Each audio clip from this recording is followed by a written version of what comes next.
Una sa ating mga balita, tuluyan nang nakapasok sa bansa ang Super Typhoon Pablo. Base sa latest forecast ng Pag-asa, si Pablo ay nasa silangan ng Surigao del Sur at naghahatid na ng malakas ng buhos ng ulan sa mga apektadong lugar.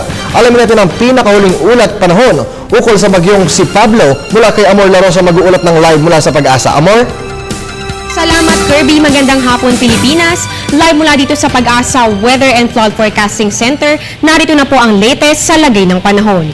Ang bagyong Pablo ay namataan kaninang alas 12 ng tanghali sa layong 490 km southeast ng Hinatuan City, Surigao del Sur.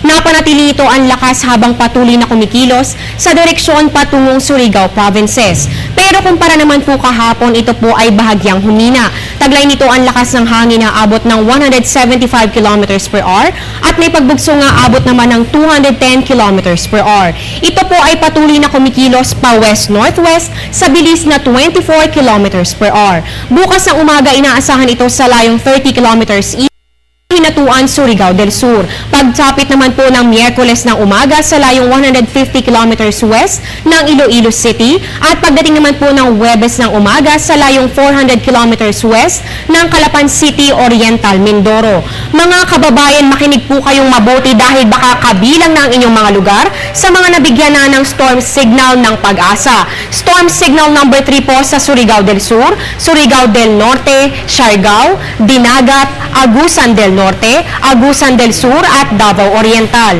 Signal number 2 naman po sa Southern Leyte at Bohol, sa Visayas at sa Mindanao naman po kasama po ang Camiguin, Misamis Oriental, Bukidnon, Davao del Norte at Compostela Valley. Para naman po sa signal number 1, sa Luzon po kasama dyan ang Cuyo Island. Sa Visayas kabilang naman ang Eastern Samar, Western Samar, Leyte, Biliran, Aklan, Capiz, Antique, Iloilo, Guimaras, Negros Occidental, Negros Oriental, Cebu at Siquijor. Sa Mindanao naman po, signal number 1 rin po dito sa Zamboanga, Lanao Provinces, Davao del Sur, North Cotabato at Maguindanao. Kanina nga po ay naganap ang isang preskon dito mismo sa Pag-asa. Ito po ay dinaluhan nila Mr. Rene Paciente, ang Chief ng Weather Forecasting Division ng Pag-asa, Mr. Robert Sawi, siya po ay Officer in Charge sa Weather Division, at ni Mr. Jory Lois na Weather Forecaster naman ng Pag-asa. Nabanggit nga po sa presko na inaasahan ang paglandfall ni Pablo sa Surigao area bukas po yan ng umaga. Dagdag pa ni Mr. Jory Lois, kahit daw po mainit pa ang panahon sa inyong lugar, kahit kayo po ay may storm signal na huwag pong maging kampante dahil ang storm warning signal na ito ang dapat gawing hudyat ng paghahanda sa pag-epekto ng bagyo sa mga susunod na oras.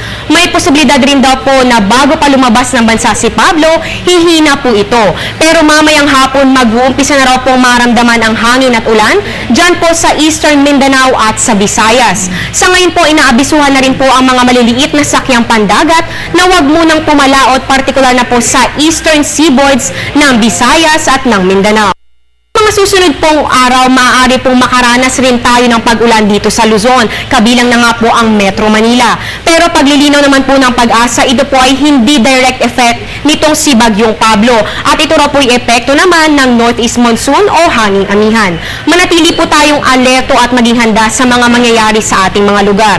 Ngayon pa lamang po ay maghanda na ng mga importanteng kagamitan at panatilihin po ang kaligtasan ng ating mga pamilya. Mamayang alas 11 ng gabi magaganap muli ang preskon dito po sa Pag-asa. Kaya antabayanan niyo po yan, magkakaroon po kami ng live coverage dito lamang sa Telebisyon ng Bayan. At yan ang latest mula dito sa Pag-asa, manatiling nakatutok sa Panahon TV Express, kung saan walang pinipiling panahon ang pagbibigay impormasyon. Ako po si Amor Rosa. Magandang hapon. Back to studio. Amor? Yes, Kirby. Bukod sa mga nasabi mo kanina tungkol dun sa pagpapalabas ng storm signal, meron na bang ibinigay na directive si Pangulong Aquino dyan sa Pag-asa mismo? Wala pa naman tayong nababalitaan na directive nitong si President Noynoy Aquino. Presko na naganap lang kanina dito at ipinaiwanag lang nila ang magiging track nitong si Bagyong Pablo. So bukod dun sa track na sinasabi mo kanina, na sinasabi mo rin na hindi direktang tatamaan ang Luzon, ano yung dapat na paghahanda na gawin naman ng mga taga-Luzon bukod dun sa hindi pagtama ng bagyo dito sa atin? maging alerto pa rin tayo sa mga pag-ulan at mga thunderstorm dahil ito pong pag-ulan na mararanasan natin dito sa Luzon ay dulot nitong pinalakas pa na northeast monsoon o yan nga yung hanging amihan. Dahil ito pong bagyong Pablo ay lalagpas din sa pagitan ng Palawan bago ito lumabas ng ating bansa. So sa madaling salita, Amor, hindi direktang tatama sa Luzon ang bagyong Pablo pero makakaranas pa rin tayo ng manakanakang pag-ulan.